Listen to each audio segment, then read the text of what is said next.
I'm Logan Crawford, and right now on Spotlight Move Over Dracula, there is a new breed of vampire story in town. It is called The Unsired Vampire Hunter. It is written by Lee Duke. It is a riveting tale, lots of action, lots of excitement, and we are delighted to have Lee Duke join us here today on Spotlight. Lee, thanks so much for joining us. No, thank you for having me. Much appreciated. Love this vampire story. Vampires are hot right now. There's Netflix is loaded with stories about vampires. Why did you decide to write about vampires? Well, basically, many years ago, when I was a little kid growing up, a rite of passage in UK was watching the Friday night horror films, which started off with the old Warner Brothers, the Bela Lugosi Dracula, the Boris Karloff Frankenstein, and then the second film it would usually be one of the Hammer horrors with Christopher Lee and Peter Cushing, and that was kind of my indoctrination into films late night on a Friday night, waiting for my father to come home. He was a policeman. He used to work a lot of late shifts, so I was allowed to stay up and watch those. And I just fell in love with the genre. And from there, when I started writing, I thought, well, vampires are hot at the moment. Let's get into that and see how I do with that one. Put myself up against the one that's going on and see if I sink or swim. Well, I think you're swimming for sure. And I think you had great influences. I grew up watching all of those vampire and horror stories as well. And it shows in your work. It's a very, very exciting tale. Tell the folks a little bit about what it's about. Basically, I wanted to be a scientific approach rather than a mythological, which was the first thing I said about. I was very heavily influenced by a guy called Richard Matheson, who wrote the what was it called? I Am Legend, which has been filmed 3 times. Once with Vincent Price as Last Man on Earth, with Charlton Heston as the Omega Man, which is where I really picked up on it, and also recently with Will Smith as I Am Legend, and they're bringing out #2 shortly, I believe, as well. And it was all the kind of the fact that this is a vampire and a human mix. He's not fully a vampire and he's not fully a human. He's like Blade, as a lot of people have compared it to in some ways. So he doesn't really fit into the vampire world, but he doesn't fit into the human world.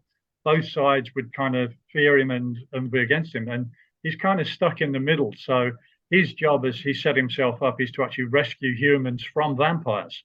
The vampires in my novel aren't very friendly. They aren't very nice. They don't sparkle in sunlight for a start. They basically treat humans as food. So he's come along and he's basically rescuing these humans and raising awareness through that. And yeah, it's all the adventures through time of him going out rescuing people. But he's kind of a loner. So he's looking for that connection, which is what we're all looking forward to, and everything else. And that's what he's searching for. And that's probably the message behind it that I realized after I'd written it and went through myself and found out we're all after that connection, and he wants to connect with people as well. Yeah, that story of kind of an outcast always seems like it's appealing in both literature and in film, don't you find?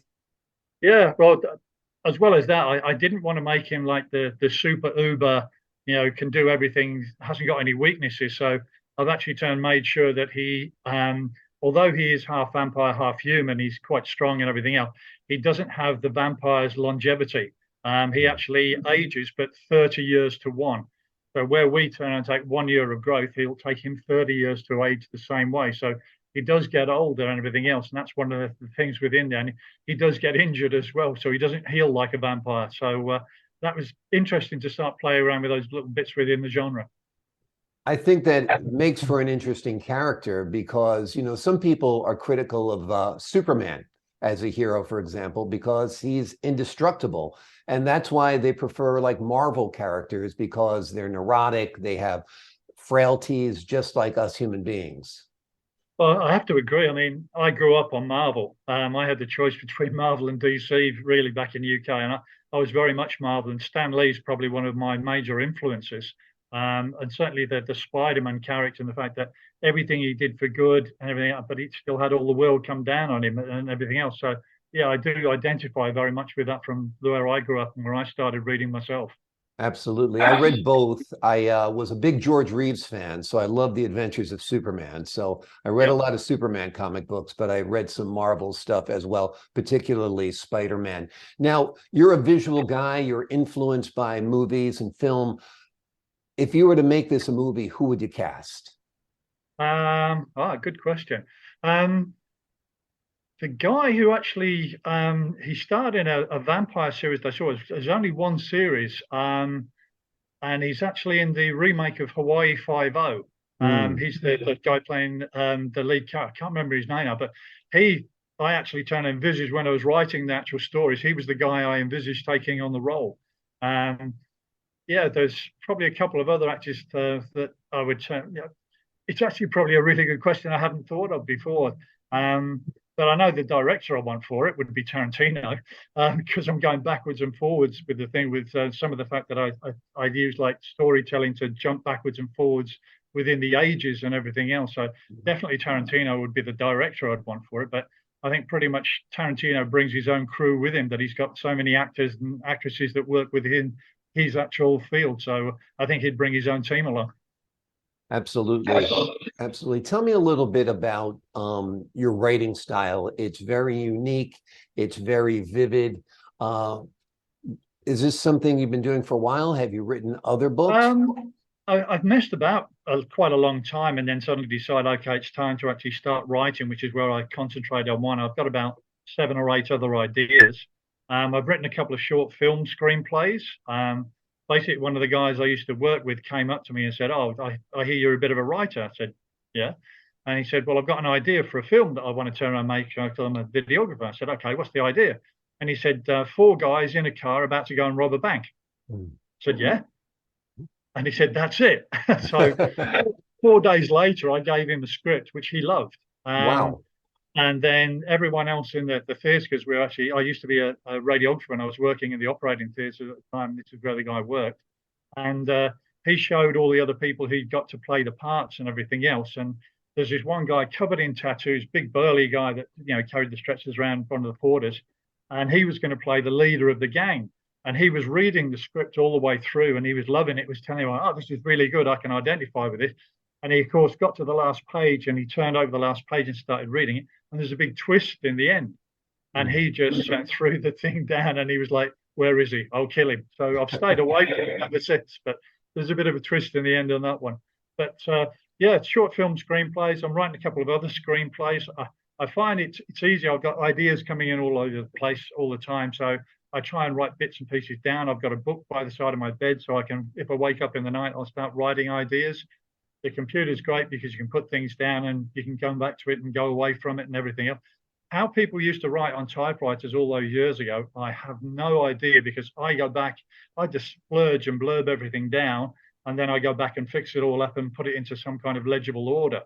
And the other thing you were saying about style-wise, I remember when I was in the Gulf War, I took one book with me, which was a great big thick book called The Dragon Bone Chair. And I was reading it, and some of the chapters were so long, I was falling asleep trying to read. So I've always concentrated on doing very short chapters that it's easy to read. So you can read it, say, "Okay, I've had enough. I'm ready to go to sleep now." For a lot of people read as they're going to sleep.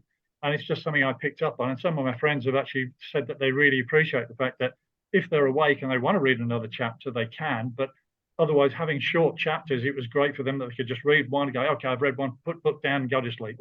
So that's one of the things that helped with my style. Yeah, absolutely. I love that about James Patterson, is you can pick up the book, read like 4 pages, that chapter's done, and go to sleep, like you said. Now, it's interesting that you're a soldier. Tell us a little bit about your background and how that experience has influenced your work. Well, basically, I left school at 16 and a half and joined the British Army. I was in the Royal Army Medical Corps. I was for 16 years in the Army. Did the first Gulf War, served with the UN in Cyprus in the peacekeeping force there. A lot of people turn and say, "Would you go back?" Yeah, absolutely. I'd go back and do it. I've got friends that I've made for life. We had a reunion a couple of years ago for the 40th reunion for us. And some of us are still lifelong friends. Facebook has been brilliant to actually keep us all in touch. There is a sad note to that, and the fact that so many veterans are committing suicide at the moment. There's so many things going on. I'm trying to help in the raising awareness of that.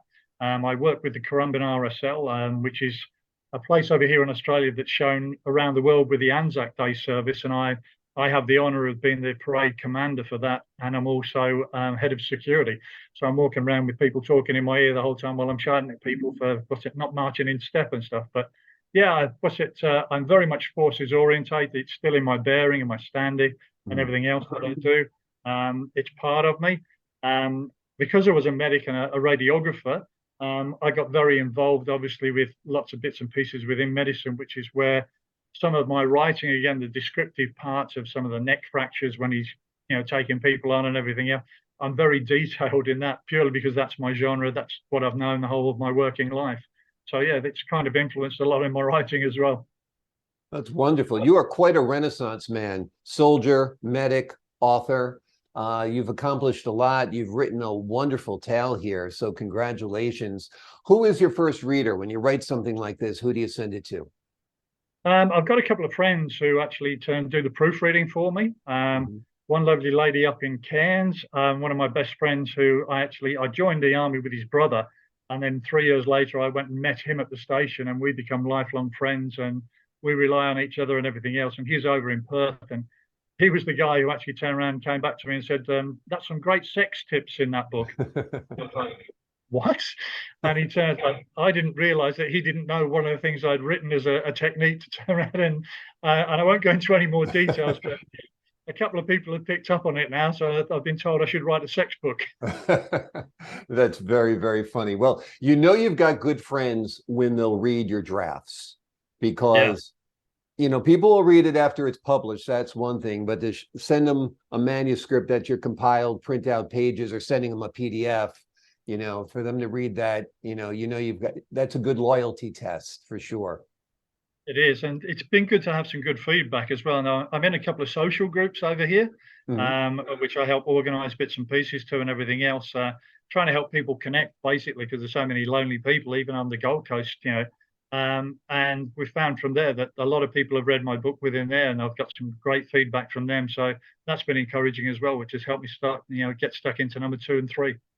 Wonderful, wonderful. You're working on more installments of this book, huh? Yeah, I've got another 2 to actually complete the story of the Unsired, but I enjoyed writing one of the characters so much that I'm actually going to give them their own novel as well. So there's going to be 4 in total, and then see how we go from there. But then I've got other projects I want to do. I don't really want to get typecast into doing only vampires. Right. I've got a couple of others. I've got so much work I do in security and stuff that I've got an idea for a book on that way with like a bodyguard protection type thing. So I've got a few other projects online as well. Awesome, awesome. This book is incredible. It's called The Unsired Vampire Hunter by Lee Duke. It's available online. It is like Blade meets Bond. It's filled with action. It's got a really cool main character, and I think you'll love it. It is quite a read. Lee Duke, thank you so much for joining us here today on Spotlight. A real honor speaking with you, sir. Thank you very much. Much appreciated. Been enjoyable having the time. My pleasure. And to the folks at home, I'm Logan Crawford, thanking you for your time this time. Until next time on Spotlight.